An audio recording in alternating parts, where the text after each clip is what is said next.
প্রতিবেদনে দেখছিলাম BNP chairperson ও সাবেক প্রধানমন্ত্রী বেগম খালেদা জিয়ার ৮০ বছরের ঘটনাবহুল নানা দিক এবং আজ সকাল ৬টায় রাজধানীর এভারকেয়ার হাসপাতালে তিনি ইন্তেকাল করেছেন। এই বিষয়ে সহকর্মীরা খোঁজখবর রাখছেন। আবারও যুক্ত হব সহকর্মী ফরহাদ বিন নূরের সঙ্গে।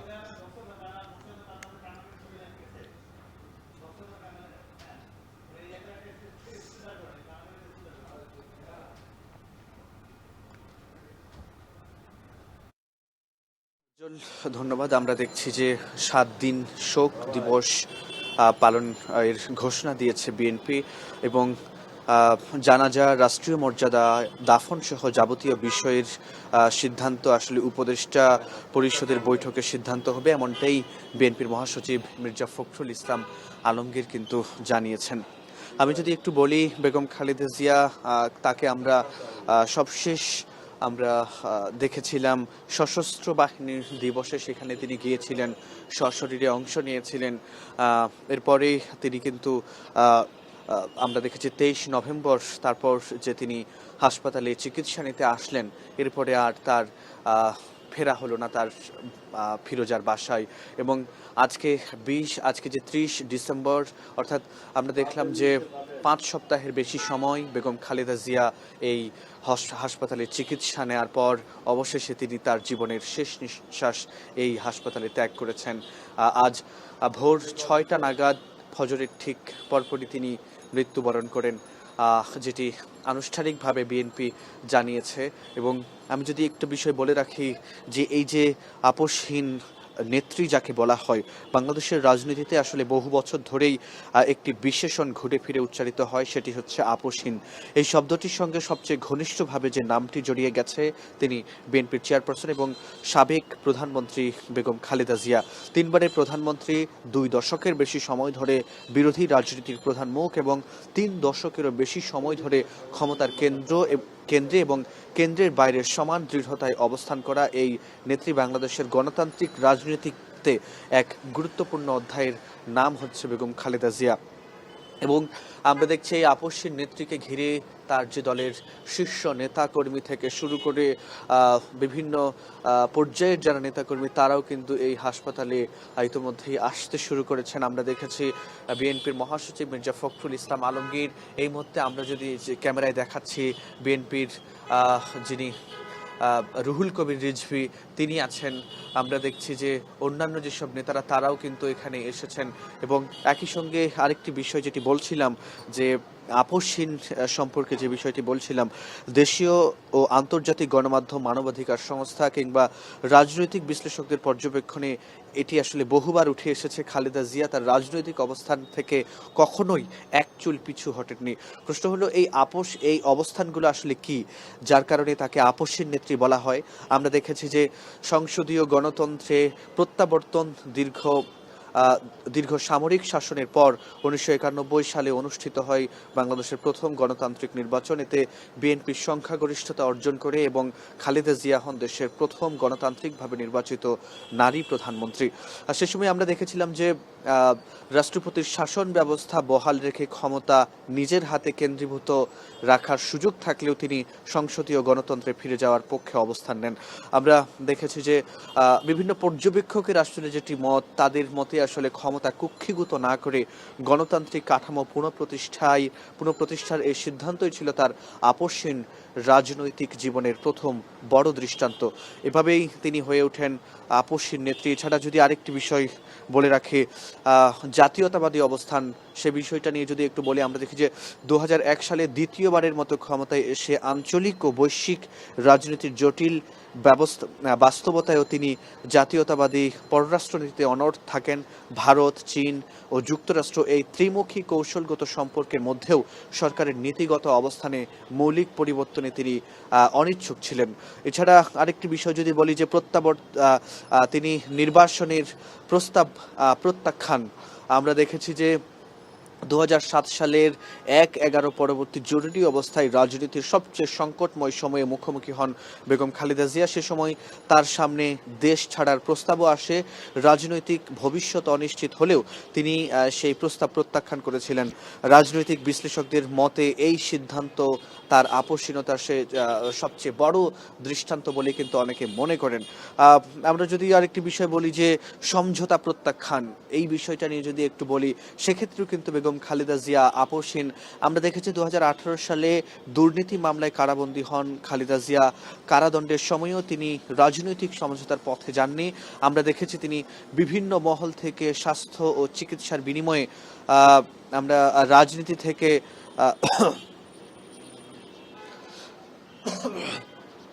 আমরা দেখেছি যে তিনি বিভিন্ন মহল থেকে স্বাস্থ্য ও চিকিৎসার বিনিময়ে রাজনীতি থেকে সরে দাঁড়ানোর পরামর্শ এলে তিনি তা গ্রহণ করেননি। পর্যবেক্ষকরা যেটি বলছে, পর্যবেক্ষকদের মতে আসলে রাজনৈতিক আপোষ করলেও তিনি বিদেশে উন্নত চিকিৎসার সুযোগ মিলতে পারত বলেও কিন্তু অনেকে মনে করেন, এবং তিনি কিন্তু সেই পথে হাঁটেননি এবং তিনি বাংলাদেশের মাটিকে, মানুষকে ভালোবেসে কিন্তু তিনি এই দেশেই থেকে গিয়েছেন।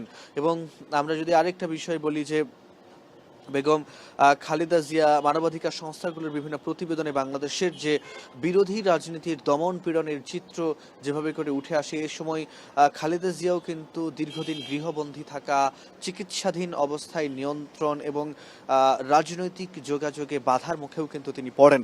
আমরা দেখেছি বিএনপিতে নেতৃত্ব ও ভারসাম্য দলের ভেতরে নেতৃত্বের ভারসাম্য রক্ষায় খালেদা জিয়া কিন্তু ভূমিকা রেখেছেন আসলে খুবই অসামান্য। তারেক রহমানের লন্ডন ভিত্তিক নেতৃত্ব ও দলের কেন্দ্রীয় কাঠামোর মধ্যে সমন্বয় বজায় রাখতে তিনি ছিলেন শেষ ভরসা, এবং তিনি বিএনপির যে তৃণমূল থেকে শুরু করে যে শীর্ষ পর্যায়ের যেসব নেতা রয়েছেন সবাই কিন্তু এই খালেদা জিয়ার বিভিন্ন বিষয়ে পরামর্শ নিয়েছেন, তার সিদ্ধান্তকে মেনে নিয়েছেন, এবং তিনি আসলে সবার এই তৃণমূল থেকে শুরু করে দলের যে শীর্ষ নেতা সবার তিনি ছিলেন শেষ ভরসা বিএনপিতে। বিএনপির রাজনীতি এই জন্য আজও কিন্তু আসলে আপোষহীন অবস্থান দিয়ে আসলে সংজ্ঞায়িত হয়। আমরা যদি বলি যে সমর্থকদের কাছে খালেদা জিয়া শুধু একজন রাজনীতিক নন, তিনি হাল না ছাড়ার প্রতীকও বটে। কিন্তু আমরা দেখেছি চাপের মুখে মাথা নত না করা, কড়া অবস্থান নেওয়া এবং দীর্ঘ লড়াই চালিয়ে যাওয়ার ইমেজই আসলে এই বেগম খালেদা জিয়াকে আলাদা করে রেখেছে। আমরা যদি বলি বিভিন্ন জনের মতে আসলে তিনি গণতন্ত্রের জন্য কারাবরণ করেও তিনি ক্ষমতার সঙ্গে আপোষ করেননি, এবং সংগ্রামী জীবনই তাকে আপোষের নেত্রী হিসেবে আসলে প্রতিষ্ঠিত করেছে। অনেকেই মনে করেন যে জনগণ ও দেশের স্বার্থে তিনি কখনো আপোষ করেননি, আবার অনেকেই মনে করেন যে 90-এর স্বৈরাচার বিরোধী আন্দোলন থেকে শুরু করে আজ পর্যন্ত গণতন্ত্রের জন্য তার যে সংগ্রামের ইতিহাস সেটি তাকে আসলে আপোষহীন করে তুলেছেন। আমরা দেখছি যে এই বিএনপির যে নেত্রী, তিনবারের সাবেক প্রধানমন্ত্রী বেগম খালেদা জিয়া, তাকে ঘিরে আমরা দেখছি তার এই আজকের যে প্রত্যাবর্তন সেটিকে ঘিরে কিন্তু আমরা দেখছি যে এখানে নেতাকর্মীরা আসলে ভিড় করছেন এবং একটা শোকের আবহ কিন্তু এখানে বিরাজ করছে। তো আমরা আমাদের আরো অন্য একজন সহকর্মীর কাছে চলে যাচ্ছে। এবারকারের সামনে বাইরে যেমন একটা গুমোট আবহাওয়া বিরাজ করছে, যেমন একটা পরিস্থিতি বিরাজ করছে, ঠিক একইভাবে কিন্তু আমরা এবারকার হাসপাতালের ভিতরে প্রবেশ করেছি। দলীয় নেতাকর্মী থেকে তৃণমূল থেকে সর্বোচ্চ পর্যায়ে যারা নেতাকর্মীরা রয়েছেন তারাও কিন্তু এখানে আছেন, স্মৃতিচারণা করছেন। আমরা দেখছি তাদের এই বিলাপ, প্রত্যেকটার পিছনেই কিন্তু একটা দুঃখ গাথা গল্প লুকিয়ে আছে। আমরা একজনের কথা শুনতে চাই। ছিলাম যে 2014 সালের কথা বলতেছি। আমি ম্যাডামকে বলেছিলাম, ম্যাডাম আমি তো গবেষণা করতে চাই, পিএইচডি করতে চাই, আমার টপিকস তো এটা আমি নির্ধারণ করেছি যে 90-এর গণঅভ্যুত্থান পরবর্তী বাংলাদেশের শাসন ব্যবস্থা 91 থেকে 96 সাল বেগম খালেদা জিয়ার শাসন। ম্যাডাম বলে চমৎকার, তুমি তোমার গবেষণার জন্য যা যা করা দরকার, যতটুকু সহযোগিতা করা দরকার আমি আছি, তুমি কাজ করো। আমি আজকে মনে পড়ছে আমি আমার পিএইচডি ডিগ্রি শেষ করেছি, কিন্তু আমার দুর্ভাগ্য আমি সেই আমার গবেষণা করবারটা আমার ম্যাডামের হাতে তুলে দিতে পারিনি এবং ম্যাডামকে জানাতে পারি নাই। এটা আমার যে উদ্দেশ্যে বহুত কষ্ট দেবে। আমরা স্মৃতি রোমন্থনের কথা শুনছিলাম। আমরা জানি যে বেগম খালেদা জিয়া শুধু নেতাকর্মীদেরকে শুধু দলীয় কাজেই নয়, বরং বিভিন্ন সময় বিভিন্ন প্রয়োজনে কিন্তু তিনি পাশে থেকেছেন। শিক্ষা থেকে শুরু করে দক্ষতা উন্নয়নের জন্য, জনসম্পদে পরিণত করবার জন্য যে ধরনের পদক্ষেপগুলো জরুরি ছিল, প্রত্যেকটি পদক্ষেপই কিন্তু নিয়েছেন এবং তার যে দূরদর্শিতা তার সাক্ষ্য কিন্তু এই রাশভারী এক কণ্ঠস্বর হিসেবে সব জায়গায় উঠে আসছে।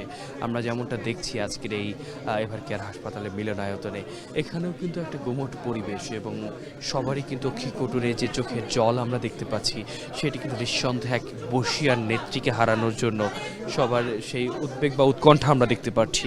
একজন বর্ষিয়ার নেত্রী যাকে আসলে সবাই হারাচ্ছে, তার জন্য সবার যে এই যে উৎকণ্ঠা, সবার এই যে স্মৃতিচারণ, সবার এই যে রোমন্থন, সব কিছুই কিছুক্ষণ আগেই কিন্তু এখানে ব্রিফিং করা হলো। ব্রিফিংয়ে কিন্তু দলের মহাসচিব মির্জা ফখরুল ইসলাম আলমগীর বলেছেন এক অপূরণীয় ক্ষতির মুখে বাংলাদেশ। তিনি পরের বারই আবার বলেছেন শুধু অপূরণীয় ক্ষতি নয়, বরং শুধু বাংলাদেশই নয়, বাংলাদেশের বাইরে বিশ্ব পরিমণ্ডলেও যারা গণতন্ত্রকে টিকিয়ে রাখার জন্য লড়াই করে গেছেন, ভূমিকা রেখেছেন, তাদের জন্য খুবই গুরুত্বপূর্ণ কণ্ঠস্বর হিসেবেই কিন্তু ছিলেন বেগম খালেদা জিয়া। এই বিষয়টি কিন্তু তিনি বলেছেন। একই সাথে আমরা দেখেছি যে দলের পক্ষ থেকে অ্যাডভোকেট রুহুল কবির রিজভী বলছিলেন যে তিনি মাতৃছায়ায় পুরো দেশটাকে, দলটাকে রেখেছিলেন এবং হিংসা বিদ্বেষ ভুলে সবাইকে আসলে মানুষের মাঝে সৌহার্দ্যের মাধ্যমে সবাইকে এক করার একটা প্রয়াস কিন্তু আমরা দেখেছিলাম এবং সেই প্রয়াসের জায়গা থেকেই কিন্তু তিনি সর্বোচ্চ তৎপরতার সাথেই কিন্তু তিনি আসলে চেষ্টা করেছেন যে দলের নেতা কর্মীদেরকে এক রাখার জন্য, মানুষকে ভালোবাসার জন্য, সবার মাঝে একটা সহমর্মিতার একটা বার্তা সবার মাঝে ছড়িয়ে দেবার জন্য সেই প্রয়াস বা প্রচেষ্টা কিন্তু আমরা বারংবার তার কাছে দেখেছি। আমরা একটু আরও দলের নেতাকর্মীদের সাথে কথা বলার চেষ্টা করব। শেষ মুহূর্তে আসলে প্রশ্ন করবার মতো কিছু নেই, খুবই রাশভারী একটা সময় আছেন, কি বলবেন আসলে কতটুকু স্মৃতি মনে পড়ছে? কতটুকু আসলে স্মৃতি মনে পড়ছে একসাথে না? স্মৃতি বলতে কি, ম্যাডামের সঙ্গে তো আমাদের অনেক স্মৃতি। আমি একজন কর্মী হিসেবে যতবার ম্যাডামের সঙ্গে দেখা হয়েছে, তার স্নেহ, ভালোবাসা, আদর পেয়েছি, সেটা তো আসলে ভুলবার মতো নয়।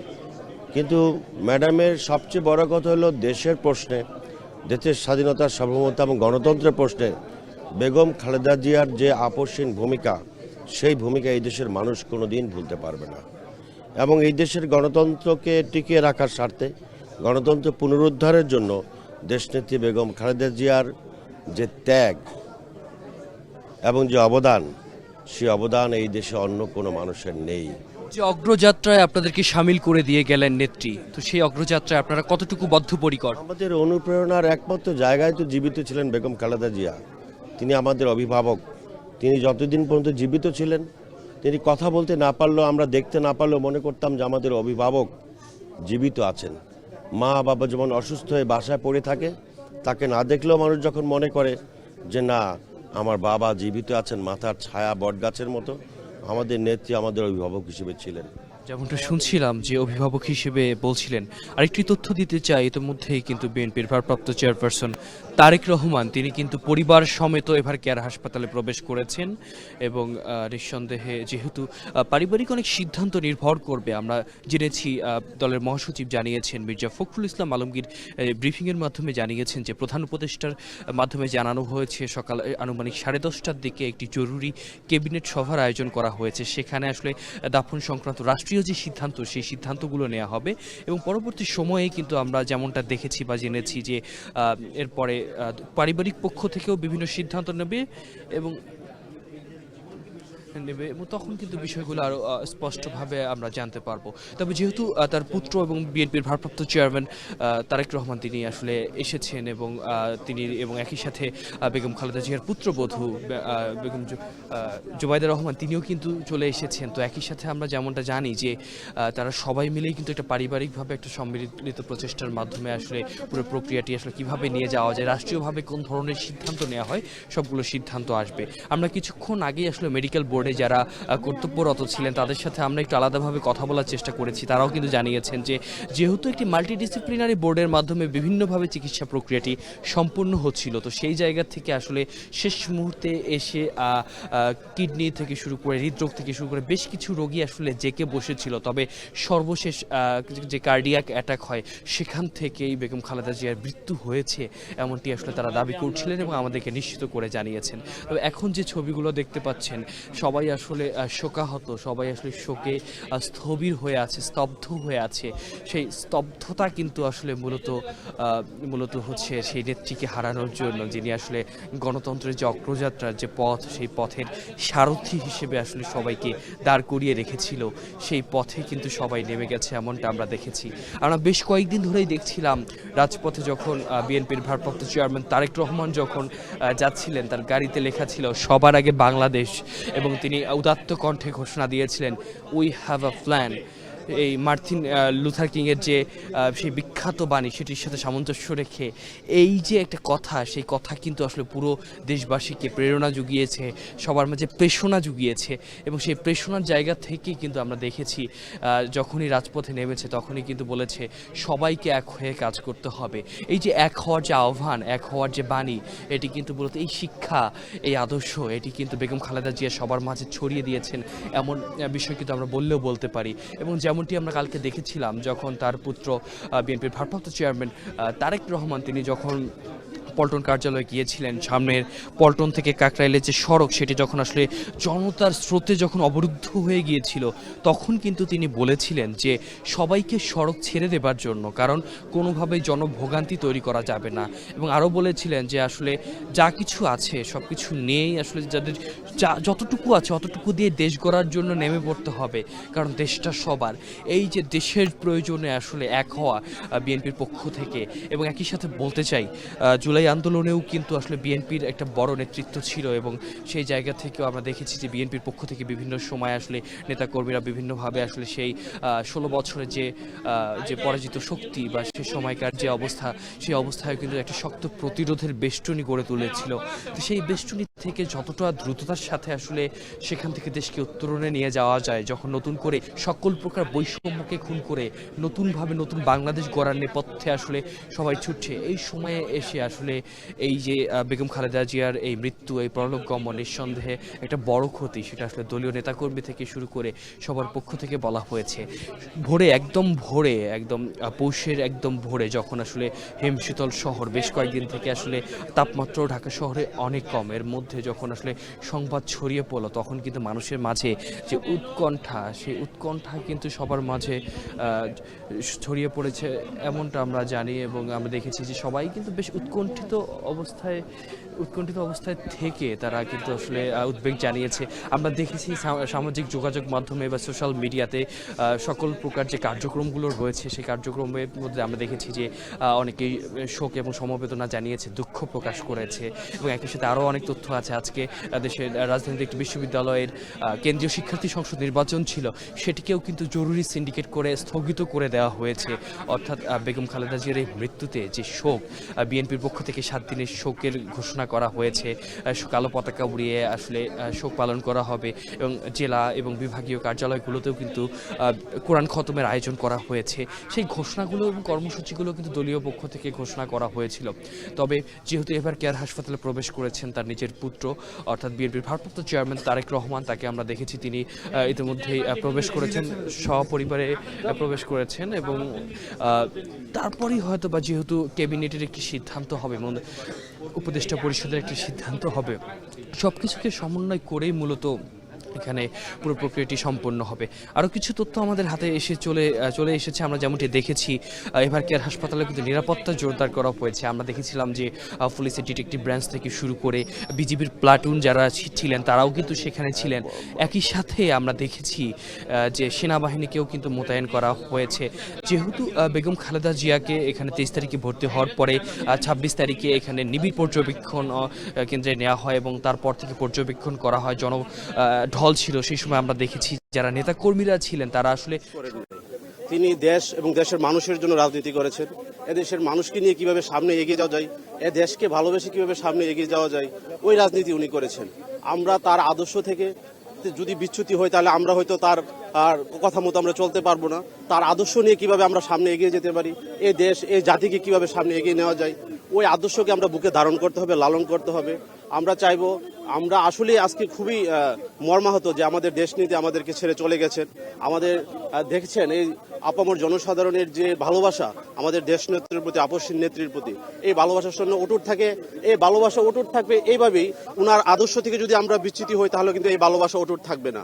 উনার আদর্শকে কিভাবে বুকে ধারণ করে এবং কিভাবে ভালোবেসে এই দেশকে সামনে এগিয়ে নিয়ে যাওয়া যায়, এই চিন্তা চেতনার মাধ্যমে আমাদেরকে উনার ভালোবাসা প্রকাশ করতে হবে। তো আমি আমার দেশবাসী তথা ব্রাহ্মণবাড়িয়া জেলা কসবা উপজেলা থেকে সবাইকে আমি আহ্বান জানাবো, দেশ নেত্রীর আদর্শকে বুকে ধারণ করুন, লালন করুন এবং পালন করুন। আমরা যেন দেশ নেত্রীকে ভালোবাসতে পারি, দেশ নেত্রীর জন্য মরেও আমাদের মাঝে যেন অমর হয়ে থাকতে পারে, এই আশা এই আকাঙ্ক্ষা আমি সবসময় ব্যক্ত করি। ধন্যবাদ। আমরা দেখেছি যে বেগম খালেদা জিয়ার চিকিৎসার জন্য বিভিন্ন সময় আসলে বিভিন্ন দেশে যারা রাষ্ট্রপ্রধান রয়েছেন তারাও আসলে উদ্বেগ প্রকাশ করেছেন, তারাও আসলে তাদের উৎকণ্ঠার জায়গাটি দেখিয়েছেন। আমরা দেখেছি কাতার থেকে জরুরি এয়ার অ্যাম্বুলেন্সের ব্যবস্থা করার কথা হয়েছিল, যান্ত্রিক ত্রুটির কারণে পরবর্তীতে কিন্তু জার্মান একটি এয়ারলাইন্সের পক্ষ থেকে আমরা দেখেছি যে সেই বিমান অবতরণ এবং উড্ডয়নের জন্য অনুমতি চাওয়া হয়েছিল। তবে যেহেতু মেডিকেল বোর্ড এখানে সবচেয়ে গুরুত্বপূর্ণ স্টক হোল্ডার এবং তাদের সিদ্ধান্ত নেওয়া হয়েছিল যে তার অবস্থা আসলে বাইরে নিয়ে যাওয়ার মতো পরিস্থিতিতে নেই তিনি, এই জন্যই মূলত তাকে আর পরবর্তী সময়ে নিয়ে যাওয়া হয়নি। আর আরও কিছু তথ্য দিতে চাই, যেহেতু আপনারা নিঃসন্দেহে জানেন যে বেগম খালেদা জিয়ার প্রায় ৮০ বছরের একটা জীবন ছিল এবং যে জীবন বৃত্তান্ত তিনি রেখে গেছেন বা রেখে গেলেন, সেই জীবন বৃত্তান্ত দলের নেতাকর্মীরা যেমন বলছিলেন যে সবার পাথেয় হয়ে থাকবে, নিঃসন্দেহে সামনের দিকে পথ দেখাবেন। এবং বেগম খালেদা জিয়া 15ই আগস্ট 1946 সালে জন্মগ্রহণ করেন এবং এই 69 বছর 4 মাস 15 দিনের যে যাত্রা, সেই যাত্রায় তিনি আসলে নানানভাবে চেষ্টা করেছেন দেশের মানুষের পাশে থাকার জন্য। শুধু তিনি যে দেশনেত্রী, 3 বারের প্রধানমন্ত্রী ছিলেন, সফল প্রধানমন্ত্রী এমনটাই কিন্তু না। আমরা দেখেছি তিনি কিন্তু দেশের ফার্স্ট লেডিও ছিলেন, অর্থাৎ ফার্স্ট লেডি হিসেবে কিন্তু তিনি দেশের বাইরে বিভিন্ন জায়গায় গিয়েছেন, সুনাম অর্জন করেছেন এবং নিজেকে পুষ্ট করে আদতে দেশের সেবার জন্য সর্বোচ্চ তৎপরতার সাথেই কিন্তু তিনি তার কর্মকাণ্ড পরিচালনা করেছেন। আমরা দেখেছিলাম যে বিভিন্ন সময়ে, বিশেষ করে যখন 90-এর দশকে স্বৈরাচারে দেশে আসলে গণতন্ত্রের পথকে অবরুদ্ধ করছিল, তখন কিন্তু তিনি রাজপথে নেমেছেন, আন্দোলন করেছেন।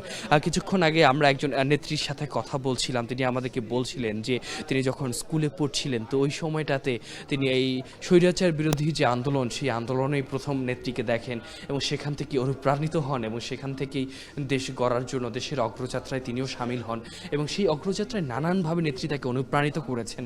আমরা আরেকজনের সাথে সরাসরি কথা বলছিলাম, তিনি স্মৃতি রোমন্থন করছিলেন যে শুধু শিক্ষার ক্ষেত্রে নন, শুধু রাজনীতির ক্ষেত্রে নন, শিক্ষার ক্ষেত্রেও কিন্তু তিনি বেশ সিদ্ধ হস্তেই সবাইকে সহায়তা করেছেন, সাহায্য করেছেন, অনুপ্রেরণা দিয়েছেন, গবেষণায় উদ্বুদ্ধ করতে চেয়েছেন। কারণ তিনি বিশ্বাস করতেন, তিনি বলছেন যে তিনি বারংবার বলতেন যে জনশক্তিকে শিক্ষিত করলে, রুচিশীল করলে, দক্ষতাপূর্ণ করলে, দক্ষ করলে আদতেই কিন্তু দেশের উপকার হবে, দেশ এগিয়ে যাবে এবং জনশক্তি যত বেশি উন্নত হবে তত বেশি কিন্তু বাংলাদেশের যে অগ্রযাত্রা, সেই অগ্রযাত্রা তত বেশি শানিত হবে, তত বেশি মানুষ আসলে নির্দিষ্টভাবে বলতে গেলে তত বেশি আসলে দেশের যে স্বাধীনতার সুফল, দেশের গণতন্ত্রের সুফল সব কিছুই কিন্তু ভোগ করতে পারবে। তবে এবার কেয়ার হাসপাতালের যে এখান থেকে আমরা যেমনটি দেখছি, আমাদের বাইরে থেকে সহকর্মীরা আমাদেরকে যেমনটি দেখাচ্ছিলেন, আমরা দেখছিলাম যে বাইরেও নিরাপত্তা ব্যবস্থা যেমন জোরদার করা হয়েছে, ভেতরেও কিন্তু ব্রিফ করা হয়েছিল। সকাল 9টার দিকে যে ব্রিফ করা হলো, সেই ব্রিফের মাধ্যমে কিন্তু আমার মা আর নেই আমার মা, সেহেতু আজকের আর আপনাদের কাছে কি বলার আছে আর কি বলবো। আজকের দেশের কর্ণধার, দেশের যে দেশ পরিচালনা করছে, আজকের সে নেই। সেহেতু আজকের তার জন্য আমরা সবাই মন খুলে দোয়া করব আল্লাহ তাআলার কাছে যে আল্লাহ যেন তারে সর্বোচ্চ ব্যস্ত নসিব দান করে। এছাড়া আর কিছুই বলার নেই। তার কাছে জানতে চাই। জনাব কবির, আপনাদের কোনো দাবি আছে কিনা ওনাকে কোথায় দাফন করা হবে কিংবা আচরণ করতেন সেটা আসলে অনুকরণীয়, অনুসরণীয়, এবং যে আদর্শ তিনি রেখে গেছেন, যে শিষ্টাচার, যে আদর্শ, যে নীতি, যে নৈতিকতার যে দৃষ্টান্ত তিনি স্থাপন করে গেছেন, এই দৃষ্টান্ত ভবিষ্যৎকে পথ দেখাবে। যে পথে তিনি নেমে গেছেন সেই পথের সারথি হয়ে বাংলাদেশ এগিয়ে যাবে, এমন প্রেরণা বা প্রত্যাশা কিন্তু তাকে বারংবারই কিন্তু ধরে রেখেছে, এবং সেই প্রেরণায় উদ্ভাসিত হয়ে উচ্ছ্বসিত হয়ে বিভিন্ন সময় গণজাগরণে দেশ এগিয়ে পড়েছে। তবে নেতৃত্ব যেহেতু আজকে স্তব্ধ হয়ে আছেন, পরপারে পাড়ি জমাচ্ছেন, যে অপার জীবন তার জন্য অপেক্ষা করছে, পরলোক থেকে তিনি আসলে দেখবেন, নীল আকাশের তারা হয়ে তিনি দেখবেন, এমন একটা প্রত্যাশা কিন্তু সবার মাঝে আমরা দেখেছি এবং বলেছেন এই শোককে শক্তিতে পরিণত করার একটা সময় এসেছে। আমরা বিএনপির পক্ষ থেকে অনেকের সাথেই কথা বলার চেষ্টা করেছি। গয়েশ্বরচন্দ্র রায়, তার সাথে আমরা একটু কথা বলার চেষ্টা করেছিলাম। তিনি কিন্তু আমাদেরকে জানিয়েছেন যে যেহেতু আসলে তিনি চলে গেছেন, তিনি যে পথ রেখে গেছেন, তিনি যে অসমাপ্ত কাজ রেখে গেছেন, সেই কাজ কিন্তু তার জীবনের পূর্ণচ্ছেদ বসলেও সেই কাজ কিন্তু অব্যাহত থাকবে, সেই যাত্রা কিন্তু অব্যাহত থাকবে। এবং একই সাথে আমরা শুনছিলাম যে তিনি তার যোগ্য পুত্র তৈরি করে দিয়ে গেছেন, যিনি আসলে হাল ধরতে পারবেন এই দুর্গম গিরিকান্তার মরুর মাঝেও আসলে তিনি হাল ধরতে পারবেন, তিনি এগিয়ে যাওয়ার পথে আসলে তিনি নতুন করে ভাবতে পারবেন। সেই ভাবনার সীমাবদ্ধতাকে বাকি রেখে তিনি আসলে বড় করে চিন্তা করা, সসীমভাবে চিন্তা করা, সেই প্রয়াস বা প্রচেষ্টা কিন্তু আমরা দেখেছি বারংবার আসলে তার মাঝে ছিল। তবে বিএনপির যে ব্রিফটা আমরা দেখেছিলাম, সেই ব্রিফে কিন্তু বলা হয়েছে এখানে আসলে একদম সকালবেলাতেই সকল নেতৃবৃন্দকে আমরা দেখেছি, বিএনপির নেতৃত্ব স্থানীয় তারা সবাই কিন্তু রাজধানীর এভার কেয়ার হাসপাতালের এই জায়গাটিতে ব্রিফের মাধ্যমে সব কিছু জানিয়ে দিয়েছেন। তথ্য দিতে চাই আপনাদেরকে, 1991 সালে যখন প্রথমবারের মতো তিনি প্রধানমন্ত্রী হিসেবে নেতৃত্বে এলেন, তখন কিন্তু তিনি আসলে যে গণতান্ত্রিক অগ্রযাত্রায় নতুন পথ সৃষ্টির চেষ্টা করেছেন, সেই পথের গল্প আমরা আবারও জানবো। তবে আমরা একটু হাসপাতালের বাইরে যেতে চাই। সহকর্মী মুজাহিদ শুভ রয়েছেন, চলে যাব তার কাছে। শুভ, কান্নার রোল পড়ে গেছে বিএনপির অনেক নেতাকর্মীকে আমরা আসলে দেখছি যারা বিএনপিকে গভীরভাবে ভালোবাসেন, বিএনপির রাজনীতির সঙ্গে জড়িয়ে আছেন। অনেক কর্মী আছেন, খুব বড় পর্যায়ের কর্মী না, কিন্তু তারা আসলে আবেগে আপ্লুত হচ্ছেন, কারণ বেগম জিয়া বিএনপি নেতৃবৃন্দের, বিএনপির জন্য আসলে একটি আবেগের নাম। আমরা একজনের সঙ্গে কথা বলার চেষ্টা করছি, এখানে আরো কয়েকজন নেতাকর্মীকে দেখছি যে তারা কথা বলছেন, কাঁদছেন একটু। আল্লাহ তাকে কবুল করেছে, যার কারণে আজকে আমরা আল্লাহর রহমত। দোয়া করি, দোয়া করব, দোয়া করেছি, মৃত্যুর আগ পর্যন্ত দোয়া করে যাব। আল্লাহ দেশনেত্রী বেগম খালেদা জিয়াকে যাতে জান্নাতুল ফেরদৌস দান করে। আর আপনাদের মাধ্যমে আপনার সঙ্গে বেগম জিয়ার অনুপস্থিতিতে আসলে এই ধকল কাটিয়ে উঠতে পারবে কিনা বিএনপি? আমি শুনেছি সকাল 6:30টায়, যখন শুনেছি উনি মৃত্যুবরণ করেছেন, আমি আর ঘুমাতে পারিনি। আমি সোজা যেভাবেই ছিলাম যা পরেই আমি বাসা থেকে বের হয়ে গেছি, সোজা এখানে চলে আসছি। আমাদের দেশনেত্রী, আমাদের প্রিয় নেত্রী, আমাদের মা চলে গেছেন, আমাদের বলার কোনো ভাষা নেই, আমরা কি বলবো, আমাদের ভাষা নাই, আমাদের কি বলবো, আমাদের মা নেই, আমরা কি বলবো বলেন? আমাদের বুকটা ফেটে যাচ্ছে। যে নেত্রী আমাদের চোখের সামনে এত নির্যাতন করেছেন এই স্বৈরাচারী হাসিনা সরকার,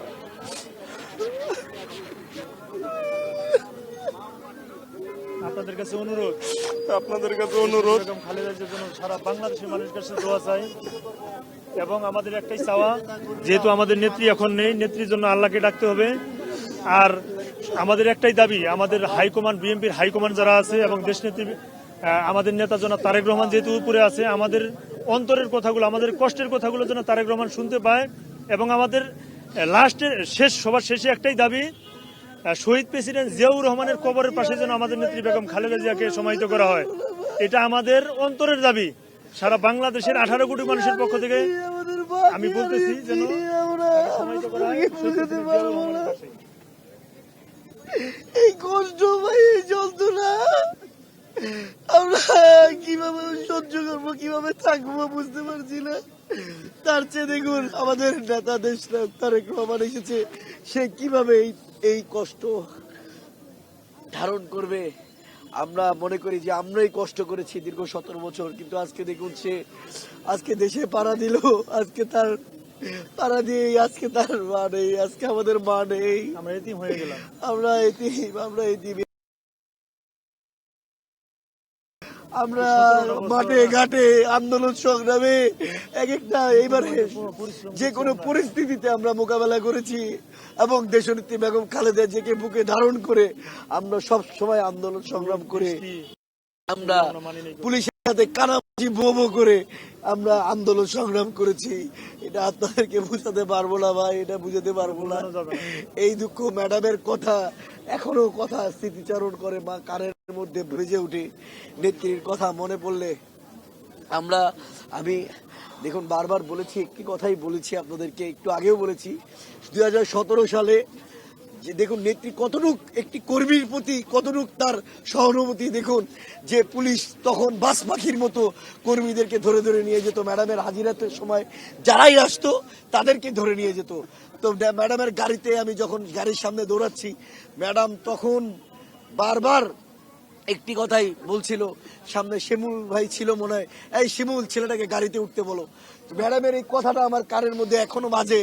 তখন গ্লাসটা খুলে শিমুল ভাই বলছে, রহিম গাড়িতে, এই ছেলে গাড়িতে উঠো।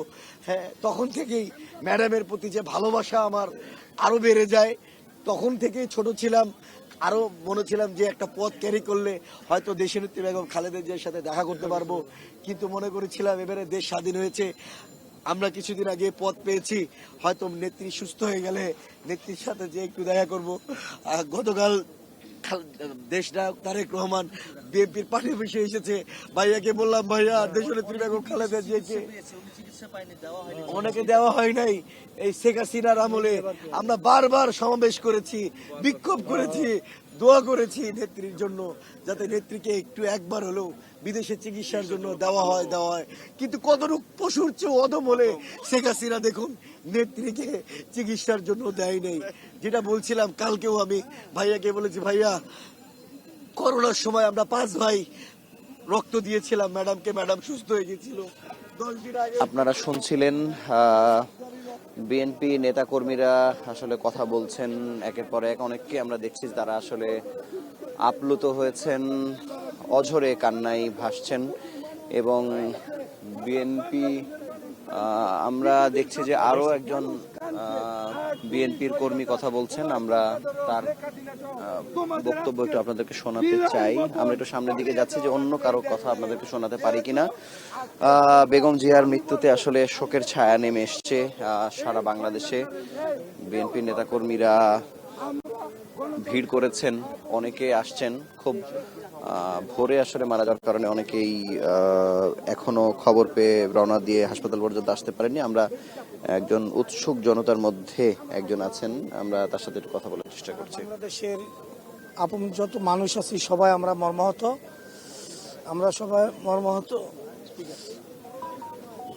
আমাদের নেত্রী আমাদের কাছ থেকে বিদায় নিয়ে চলে গেছে, আল্লাহ তারে বেহেশতের সর্বোচ্চ দান করুক। আমরা আজ বুকভরা কান্না নিয়ে একটু উনি যখন জেলে ছিল, এই স্বৈরাচার শেখ হাসিনা তাকে একটি মিথ্যা মামলায় দীর্ঘদিন কারাবরণ করেছে, চিকিৎসা পায় নাই। সেজন্য আমরা বাংলাদেশে যত নেতাকর্মী আমরা এজন্য অনেক দুঃখের সাথে বলছি যে আমরা এই শোক কিভাবে কাটাবো, আমাদের ভারপ্রাপ্ত চেয়ারম্যান কিভাবে জানি না, উনি সেই শোক কিভাবে কাটাবেন। আল্লাহ যদি ওনাকে ধৈর্য ধারণ করে সেই বাংলাদেশের মানুষের আকাঙ্ক্ষা যেন পৌঁছাইতে পারেন এবং ওনাকে আল্লাহ যেন সেই ধৈর্য ধারণ করেন। আমরা সারা বাংলাদেশের যত কোটি মানুষ আছি যেন আল্লাহ আমাদেরকে সেই ধৈর্য ধারণ করার ক্ষমতা দেন, আমরা যেন ধৈর্য নিয়ে বাঁচতে পারি। আল্লাহ যেন ওনাকে সেই ব্যস্ত নসিব করেন। আমরা ওনার জন্য সবসময় দোয়া করছি। গেছে আমরা ওনার কাছে আমরা ওনার ব্যস্ত কামনা করি। আপনার কাছে একটু জানতে চাই, এই যে খালেদা জিয়ার প্রয়াণে যে শূন্যতা তৈরি হয়েছে অভিভাবক সমিতি, এটাকে আপনি কিভাবে? না, এটা বাংলাদেশের মানুষ পুরানোর মতন না, এই গাছটি পুরানোর মতো বাংলাদেশের মানুষ নাই, পূর্ব না। যে এই নেত্রী আর আসবে না, আর এই সুখ মানুষের সামলাতে হবে। আল্লাহ তার ব্যস্ত নসিব করুক। আপনারা শুনছিলেন যে অনেকে এতটা আপ্লুত হয়েছেন যে আসলে কথা বলতে পারছেন না। আমরা যদি এভার কেয়ার হাসপাতালের সামনের চিত্র আপনাদেরকে দেখাই, যে বিপুল সংখ্যক নেতাকর্মীদের উপস্থিতি এখানে বাড়ছে এবং অনেকেই গণমাধ্যমে কথা বলছেন, অনেকে ভীষণভাবে আপ্লুত হচ্ছেন। আসলে এই শূন্যতা কোনোভাবে যে পূরণ করার নয় সেটি ঘুরে ফিরে বলছেন। আপনারা জানেন যে আন্দোলন, গণদাবির প্রতি নিষ্ঠা, দলীয় নেতৃত্বে নিরলস পরিশ্রম সব মিলিয়ে বিএনপি চেয়ারপারসন খালেদা জিয়া হয়ে ওঠেন রাজনীতির সব থেকে বলিষ্ঠ কণ্ঠস্বর। গণতন্ত্র পুনরুদ্ধার থেকে শুরু করে রাজনৈতিক অস্থিরতার নানা সংকটময় মুহূর্ত সব ক্ষেত্রেই তিনি দেখিয়েছেন দৃঢ়তা ও আত্মবিশ্বাস। এবং কঠিন সময়ে যে শব্দটি বারবার আসলে বলা হয় যে তার আপোষহীন অবস্থান, দেশ যখন দেশের বিরুদ্ধে যখন ষড়যন্ত্র হয়েছে, এই ষড়যন্ত্র তিনি ঠেকিয়ে দিয়েছেন। তিনি তার আপোষহীনতার মধ্য দিয়ে নানাভাবে জাতীয় রাজনীতি থেকে, বিএনপির রাজনীতি থেকে তাকে বাদ দেওয়ার নানা ফর্মুলার কথাও আসলে শোনা গেছে, কিন্তু তিনি কখনোই দেশ ছেড়ে যাননি, দেশ ছেড়ে বিদায় তিনি নেননি। তিনি দেশেই সবসময় থেকেছেন, কঠিন সময়ে আপোষহীন থেকেছেন। কর্মীদের প্রতি আস্থা এবং জনগণের ইচ্ছার প্রতি শ্রদ্ধা তার নেতৃত্বকে দিয়েছে ভিন্ন মাত্রা। এখন এই যে নতুন যে সংগ্রামটি তৈরি হলো বিএনপির জন্য, আগামী দিনের সামনে নির্বাচন, দীর্ঘদিনের অপেক্ষা একটি নির্বাচনের জন্য 17 বছর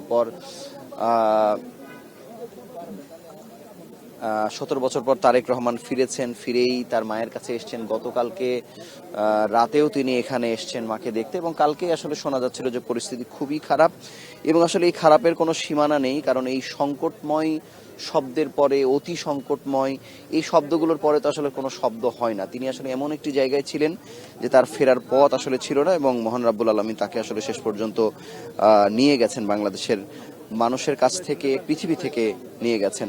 আপনারা জানেন যে 1971 সালে ব্যর্থ অভ্যুত্থানে রাষ্ট্রপতি জিয়াউর রহমান মৃত্যুর পর 1982 সালের 2 জানুয়ারি তিনি বিএনপিতে সাধারণ সদস্য হিসেবে যোগ দেন। এই যোগ দেওয়ার পর থেকেই তার আসলে এই যে যাত্রা শুরু। 1983 সালের মার্চে তিনি দলের ভাইস চেয়ারম্যান হন এবং 1984 সালের আগস্টে দলের চেয়ারপারসন নির্বাচিত হন।